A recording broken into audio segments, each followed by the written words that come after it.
जय हिंद मेरे प्यारे साथी, मैं अमरजीत अपने अभ्यासपुर परिवार में आप सभी का स्वागत करता हूं। तो चलिए शुरू करते हैं आज का साइंस का प्रैक्टिस सेट मोटिवेशनल कोट के साथ। ये कोशिश करना छोड़ो मत, क्योंकि दूसरा व्यक्ति तैयार है आपके छोड़े हुए अवसर का लाभ उठाने के लिए। तो इसीलिए हमेशा कोशिश करते रहना है, क्योंकि हम कोशिश यदि कम कर देंगे तो कोई और हमारे बदले में बैठा हुआ है कोशिश करने के लिए, वो फिर उसको कामयाबी मिल जाएगी। तो इसीलिए लगातार भागते रहिए, ज़िंदगी में भागते भागते ही सफलता मिलने वाला है, ऐसे बैठे हुए किसी को सफलता नहीं मिलता है। चलिए शुरू करते हैं आज का साइंस का प्रैक्टिस सेट। पहला क्वेश्चन क्या है,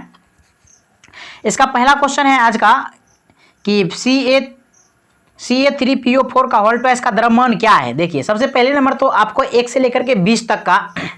परमाणु द्रव्यमान याद होना चाहिए। यदि परमाणु 1 से लेकर के 20 या 30 तक यदि आप याद रखते हैं तो बहुत ज़्यादा बेहतर रहेगा, नहीं तो 20 तक में भी चलेगा। ठीक है, तो देखिए यहाँ दिया हुआ है CA3 मतलब कैल्शियम। कैल्शियम का परमाणु द्रव्यमान कितना होता है 40, और इसमें कितना कैल्शियम है तो 3 गो है, तो दे दिए 40 गुने 3 प्लस इसमें देखिए 2 लगा हुआ है यहाँ पर 2, तो हम क्या करेंगे 2 कॉमन ले लेंगे, क्योंकि ये तो पूरे में है 2, तो 2 ले लिए कॉमन। उसके बाद देखिए PO4 है, तो फास्फोरस कितना होता है, फास्फोरस का हो जाता है कितना, ये फास्फोरस का 31 होता है। उसके बाद इसमें फिर क्या है,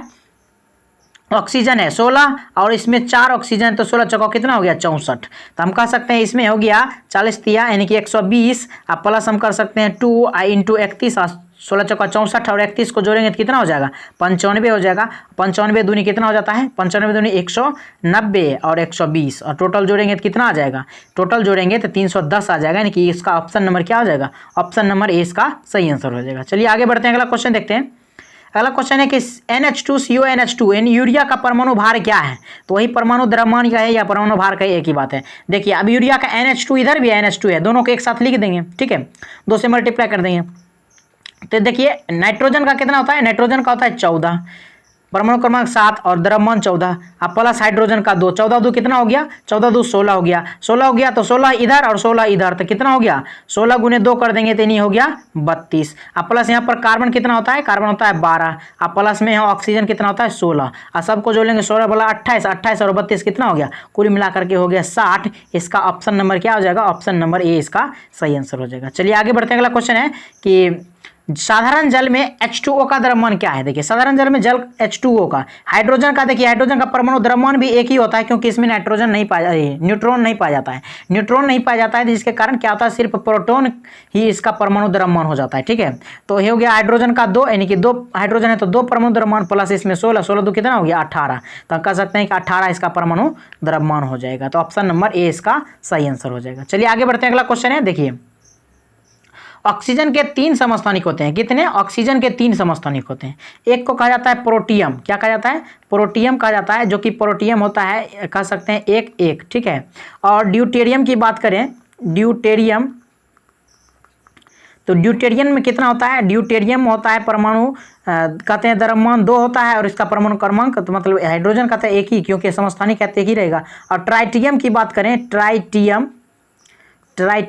में हो जाएगा 3 द्रव्यमान, ठीक है, और परमाणु क्रमांक 1 ही होगा, तीनों का एक ही, हाइड्रोजन है तो एक ही है परमाणु क्रमांक। और इसमें देखिए 1, इसमें 2, इसमें 3, द्रव्यमान सबका अलग अलग यानी भार अलग अलग है। तो इसमें पूछ क्या रहा था D2O, तो इसका द्रव्यमान 2 है, यानी कि D का द्रव्यमान कितना है, इसका 2 है। ठीक है, तो 2 दूनी कितना हो गया, 2 दूनी 4, और प्लस ऑक्सीजन का 16, तो 16 4 कितना हो गया, कुल मिलाकर हो गया 20, कितना हो गया 20 हो गया। इसका परमाणु द्रव्यमान कितना हो जाएगा, यानी कि भारी जल का परमाणु द्रव्यमान कितना हो जाता है 20 हो जाता है। इस प्रकार से याद रखिए। चलिए आगे बढ़ते हैं, अगला क्वेश्चन है।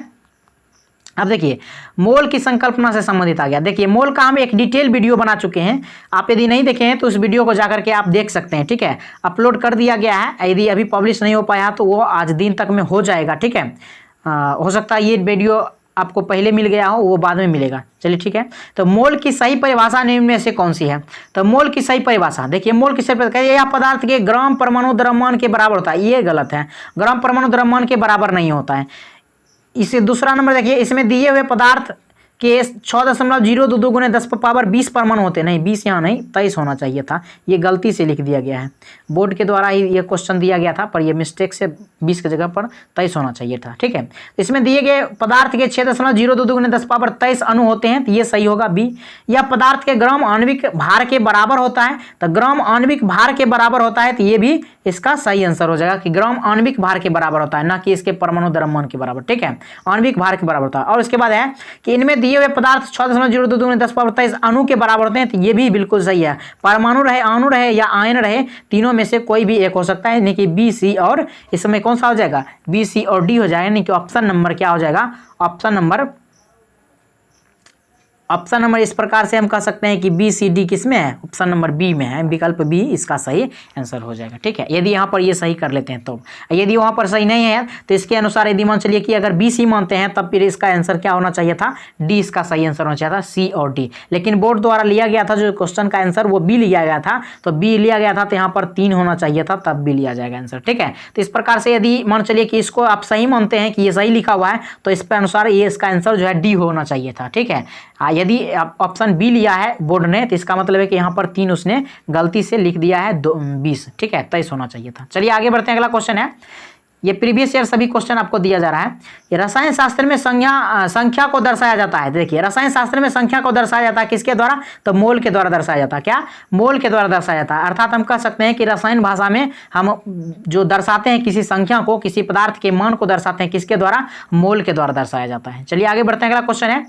कि 1 मोल नाइट्रोजन के डैश परमाणु संख्या है, यानी 1 मोल में नाइट्रोजन के, देखिए किसी भी चीज में आपको बोल दे कि मतलब कि आपको बोल दे नाइट्रोजन में, हाइड्रोजन में, ऑक्सीजन में, चाहे सल्फ्यूरिक अम्ल में, कुछ भी बोल दे, आम, इमली, कटहल कुछ भी बोल दे, और उसमें कहे 1 मोल में परमाणुओं की संख्या, तो 1 मोल में परमाणु की संख्या हमेशा कितना होता है, 6.022 × 10⁻23 होता है। यानी कि मोल की बात करेगा हमेशा, तो आपको कुछ भी दे दे, मतलब H2SO4 दे दे, या H2O यानी कि जल दे दे, या C6H12O6 मतलब ग्लूकोज दे दे, तो उसके 1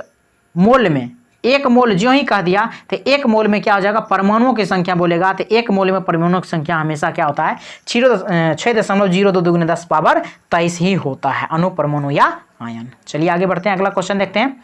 अगला क्वेश्चन है कि 1/2 मोल यानी कि आधा मोल में कह रहा है कि N2 में परमाणु की संख्या क्या हुई। देखिए 1 मोल में होता है 6.022 × 10⁻23। ठीक है, 10⁻23 होता है, तो आधा कर देंगे इसका, आधा पूछ रहा है आधा मोल में, तो आधा मोल में कितना है, आधा मोल में आधा करेंगे तो 3.011 × 10⁻23 हो जाएगा, यानी ऑप्शन नंबर इसका ए सही आंसर हो जाएगा। चलिए आगे बढ़ते हैं, अगला क्वेश्चन है कि 16 ग्राम ऑक्सीजन में ऑक्सीजन के डैश परमाणु होते हैं। तो देखिए 16 ग्राम ऑक्सीजन में परमाणु की संख्या पूछ रहा है, तो हम सबसे पहले क्या करेंगे, इसमें सबसे पहले इसमें हमको क्या करना पड़ेगा, देखिए 16 ग्राम दिया हुआ है, 16 ग्राम, तो हम इसमें क्या निकालेंगे, परमाणु कितने होते हैं, परमाणु की संख्या पूछ रहा है, तो परमाणु की संख्या में देखिए 16 यानी कि आणविक द्रव्यमान बटे दिया गया द्रव्यमान बटे आणविक द्रव्यमान, तो दिया गया द्रव्यमान बटे आणविक द्रव्यमान, तो आणविक द्रव्यमान भी 16 होता है, दिया गया द्रव्यमान भी 16 ग्राम है, और इसमें ऑक्सीजन में होता है 16, इसका परमाणु भार भी होता है, तो 16 भाग देंगे तो 1 मोल आएगा, 1 मोल आएगा तो 1 मोल की जितना संख्या है वही होगा, तो इसका ऑप्शन नंबर क्या हो जाएगा, ऑप्शन नंबर इसका हो जाएगा ए सही आंसर हो जाएगा। ठीक है, ऑप्शन नंबर ए हो जाएगा, क्योंकि 16 ग्राम ऑक्सीजन का होता भी है और 16 ग्राम दिया हुआ भी है, तो 16 से 16 भाग देंगे तो 1 मोल आ जाएगा, 1 मोल आ जाएगा तो 1 मोल की संख्या कितना होता है, 1 मोल की संख्या होता है इतना। देखिए मोल का आप फॉर्मूला याद रखिए, मोल बराबर होता क्या है, मोल की संख्या बराबर होता है दिया गया द्रव्यमान, क्या होता है, दिया गया द्रव्यमान, बटे में क्या हो जाता है, आणविक द्रव्यमान, क्या होता है, आणविक द्रव्यमान। तो देखिए दिया गया द्रव्यमान 16 ग्राम, आणविक द्रव्यमान भी ऑक्सीजन का कितना होता है 16, लेकिन यदि आपको कह दी कि ऑक्सीजन गैस कितना होता है, तो ऑक्सीजन गैस हमेशा यानी कि पेयर में रहता है, यानी कि द्विबंध बनाता है, यानी कि O2 में हमेशा रहता है, तब ये हो जाएगा कितना, ये हो जाएगा 32, क्या हो जाएगा 32, लेकिन आपको सिर्फ कह रहा है ऑक्सीजन, ना कि ऑक्सीजन गैस, ऑक्सीजन कह रहा है तो 16 ग्राम, ऑक्सीजन गैस कहता तब 32 से भाग देते, तब इसका आंसर क्या नहीं मिला था, ऑक्सीजन गैस यदि कहता तब ये आता। ठीक है, लेकिन ऑक्सीजन कह रहा है तो ऑप्शन नंबर ए सही आंसर हो जाएगा। चलिए आगे बढ़ते हैं, अगला क्वेश्चन क्या है, अगला क्वेश्चन है कि पानी के 1 मोल में कितने अणु मौजूद हैं। तो देखिए पानी के कहे, सल्फ्यूरिक अम्ल के कहे, लैक्टिक अम्ल के कहे, अमोनिया कहे, यूरिया के कहे, कुछ भी कहे, गाजर के कहे, मूली के कहे, इमली के, कटहल के, कुछ भी का भी कहे, लेकिन होना चाहिए 1 मोल। 1 मोल कह दिया मतलब इसका 6.022 × 10⁻23 अणु, परमाणु या आयन। हमेशा याद रखिए दुनिया का कोई भी चीज कह दे और उसका 1 मोल कह दिया तो 1 मोल की संख्या जितना होता है, चाहे कुछ भी रहे, एनीबॉडी एल्स, ठीक है, नानी, दादी, फुआ, मामा, कुछ भी रहेगा और उसका कहेगा 1 मोल कितना होगा, तो फिर क्या हो जाएगा, ऑप्शन नंबर बी इसका सही आंसर हो जाएगा। चलिए आगे बढ़ते हैं, अगला क्वेश्चन देखते हैं कि 8 ग्राम ऑक्सीजन में ऑक्सीजन के डैश परमाणु होते हैं। तो 8 ग्राम ऑक्सीजन में कह रहा है, तो 8 ग्राम में कह रहा है, तो देखिए ऑक्सीजन का होता कितना, हमें भी बताए हैं, मोल बराबर क्या होता है, मोल बराबर होता है दिया गया द्रव्यमान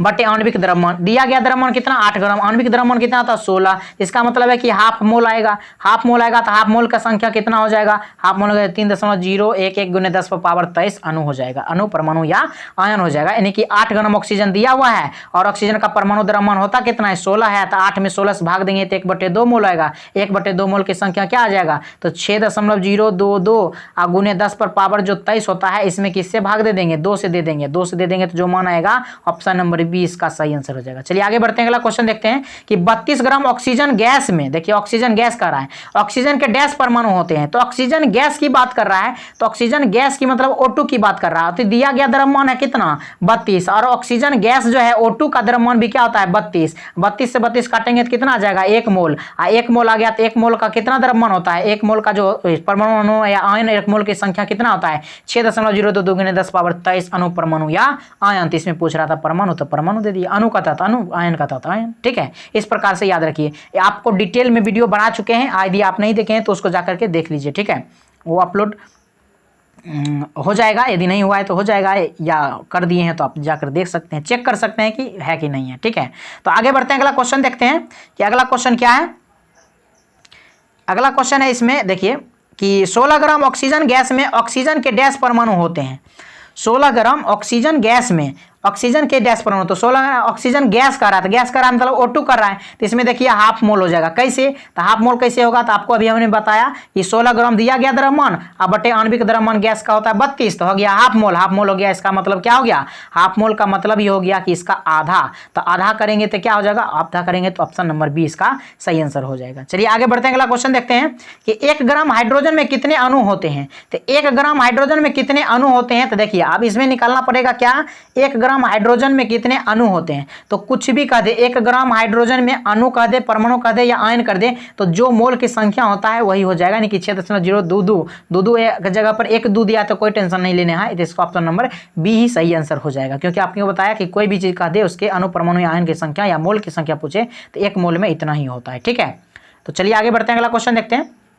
कि हीलियम के 64 ग्राम में कितने मोल मौजूद होते हैं। देखिए हीलियम के 64 ग्राम में कितने ग्राम, हीलियम के 64 ग्राम, तो मोल की संख्या बराबर क्या होता है, दिया गया द्रव्यमान बटे आणविक द्रव्यमान, तो 64 ग्राम दिया गया है, आणविक द्रव्यमान हीलियम का कितना होता है 4 होता है, यानी कि इसका परमाणु क्रमांक 2, तो द्रव्यमान कितना 4, 4 से भाग देंगे तो कितना आएगा, 4 से भाग देंगे तो आ जाएगा 16, तो ऑप्शन हो जाएगा 16 मोल, ऑप्शन नंबर बी इसका सही आंसर हो जाएगा। चलिए आगे बढ़ते हैं, अगला क्वेश्चन देखते हैं। अगला क्वेश्चन है कि नाइट्रिक एसिड की 63 ग्राम मात्रा में कितने अणु मौजूद हैं। देखिए NH नाइट्रिक अम्ल का रहा है ना, तो इसमें क्या हो जाएगा HNO3, क्या हो जाएगा HNO3, नाइट्रिक अम्ल का फॉर्मूला आपको याद रखना पड़ेगा। और इसका जब आणविक द्रव्यमान निकालेंगे तो हाइड्रोजन का कितना होता है, हाइड्रोजन का 1 होता है, नाइट्रोजन का कितना होता है 14 और ऑक्सीजन का कितना होता है 16 या 48 हो जाएगा, 3 गो है ऑक्सीजन तो 48, इसको जोड़ेंगे तो कितना हो जाएगा 15 और 48 कितना हो जाएगा, टोटल जोड़ेंगे तो हो जाएगा 63, कितना हो जाएगा 63 हो जाएगा, और 63 हो जाएगा, और इसमें दिया हुआ भी द्रव्यमान कितना था 63 ग्राम में, तो हम कह सकते हैं कि मोल बराबर होता है दिया गया द्रव्यमान अब बट्टे में हो जाता है आणविक द्रव्यमान, तो आणविक द्रव्यमान भी 63, ये दोनों कट करके कितना आ गया 1 मोल, 1 मोल, 1 मोल की संख्या कितना होता है, इसी को अवोगाद्रो संख्या भी कहा जाता है, तो ये हो जाएगा 6.022 गुने 10 पर पावर कितना 23 हो जाएगा, अणु परमाणु या आयन, तो ऑप्शन नंबर सी इसका सही आंसर हो जाएगा। चलिए आगे बढ़ते हैं, अगला क्वेश्चन देखते हैं कि 25 ग्राम में सल्फ्यूरिक अम्ल का फॉर्मूला क्या होता है H2SO4, क्या होता है H2SO4, कह रहा है कितने मोल होते हैं, तो 25 ग्राम दिया गया द्रव्यमान और H2SO4 का निकालेंगे तो ये हो जाएगा 2 प्लस सल्फर का कितना, तो सल्फर का आपको हो जाता है टोटल का, इसको निकालिएगा तो सल्फर का देखिए 16 दूनी 32, क्या 32 प्लस ऑक्सीजन का हो जाएगा 16 चौका 64, 64 आई जोड़ देंगे हम 34, तो कितना हो जाएगा, तो ये हो जाएगा 98, कितना हो जाएगा 98 हो जाएगा, और 98 हो जाएगा तो इसमें भाग दे देंगे 98 से, और इसमें भाग देंगे और इसका मान निकालेंगे तो ये आ जाएगा कितना 0. कितना आ जाएगा 0. आप भाग देकर देख लीजिएगा, इसका हो जाएगा ऑप्शन नंबर इसका डी सही आंसर हो जाएगा 0.255 अणु परमाणु या आयन। चलिए आगे बढ़ते हैं, अगला क्वेश्चन देखते हैं। अगला क्वेश्चन क्या है कि KCl में 0.5 मोल में कितने अणु, देखिए 1 मोल में कितना होता है, 1 मोल होता है 6.022 गुने 10 पर पावर 23, आप कह रहा है 0.5 मोल, तो 0.5 से गुना कर देंगे, और गुना कर देंगे तो क्या आ जाएगा, यह आ जाएगा 3.01 गुने 10 पर पावर कितना 10 पर पावर, यह आ जाएगा 6×35, इसको गुना करेंगे 6×35 तो 3.01, यानी कि 0.5 का मतलब हो गया आधा करना, और आधा का मान हम लोग जानते ही है कितना होता है ये हो जाता है ऑप्शन नंबर ए सही आंसर हो जाएगा। 3.01 गुने 10 पर पावर 23 मोल हो जाएगा। ठीक है, इसका ऑप्शन नंबर क्या हो जाएगा, ऑप्शन नंबर ए सही आंसर हो जाएगा। चलिए आगे बढ़ते हैं, अगला क्वेश्चन देखते हैं कि 60 ग्राम हीलियम है, कितना ग्राम, 60 ग्राम, तो दिया गया द्रव्यमान 60 ग्राम, और इसमें आणविक द्रव्यमान कितना होता है 4, और 4 से भाग देंगे 60 में तो कितना आ जाएगा 15 मोल, तो ऑप्शन नंबर इसका सी सही आंसर हो जाएगा। चलिए आगे बढ़ते हैं, अगला क्वेश्चन है कि 540 ग्राम ग्लूकोज में उपस्थित मोलों की संख्या कितनी होती है, तो सबसे पहले आपको क्या निकालना पड़ेगा, दिया गया द्रव्यमान है 540 और निकालना आपको क्या है, तो इसमें निकालना है आपको ग्लूकोज का फॉर्मूला क्या होता है C6H12O6, इसका आणविक द्रव्यमान निकालिए, तो दिया गया द्रव्यमान बटे आणविक द्रव्यमान बराबर मोलों की संख्या, तो देखिए C6 में है तो कार्बन 12, बर्चक कितना हो गया 72, प्लस हाइड्रोजन कितना है, हाइड्रोजन 12 तो जोड़ देंगे 12, उसके बाद देखिए ऑक्सीजन 6 गया, 16 चौका कितना 64, टोटल को जोड़िएगा तो कितना जाएगा 72 और 12 हो गया 72, 2 74 10 84 84 और 4 हो गया 88, 16 चौका 16 96, सॉरी यहाँ पर 96 होगा क्योंकि 6 ऑक्सीजन है तो 96, तो जोड़ देंगे टोटल तो कितना आ जाएगा 180 आ जाएगा, कितना 180, और 180 आ जाएगा तो आपको दिया गया द्रव्यमान 540 बटे आणविक द्रव्यमान कितना, आणविक द्रव्यमान आपको आ गया था 180, 0 0 कट गया 18 3 54, तो कितना आ गया 3 मोल, ऑप्शन नंबर ए इसको मार कर उड़ा दीजिए, ऑप्शन नंबर 3 धुआं कर दीजिए। ठीक है, तो ऑप्शन नंबर इसका 3 सही आंसर हो जाएगा। तो आई होप कि ये क्वेश्चन जो आपको हमने बताया ये मोल की संख्या पर आधारित पूरा का पूरा क्वेश्चन था, यानी कि आपको मोल का संकल्पना जो है वो मोल द्वारा जो न्यूमेरिकल बनता है वो सारे के सारे आपको समझ में आ गया होगा, और आपको ये डिटेल वीडियो जो मोल संकल्पना वाला है उसको देख लीजिएगा तो पूरी तरीके से जितने भी टाइप के क्वेश्चन पूछे जाते हैं वो सभी क्लियर हो जाएंगे। तो इस प्रकार से आप देखते रहिए चैनल को। ठीक है, चैनल पर एक से एक वीडियो आते रहेगा, बायोलॉजी का भी आने वाला है वीडियो जो कि पूरा 206 हड्डियों को आपको याद करवाने वाला हूँ। ठीक है, तो वो आपको मिल जाएगा आज से कल तक में। ठीक है, तो यहाँ तक वीडियो को देखने के लिए बहुत बहुत धन्यवाद। यदि आपको अच्छा लगा हो तो लाइक शेयर और कमेंट जरूर कर दें, और हमारा मोटिवेशन इसी चीज़ से बढ़ता है, लाइक शेयर कमेंट करते हैं तो बहुत अच्छा लगता है, और ऑडियंस रिटेंशन अच्छा खासा आ रहा है। तो यहाँ तक वीडियो को देखने के लिए बहुत बहुत धन्यवाद। जय हिंद, जय भारत।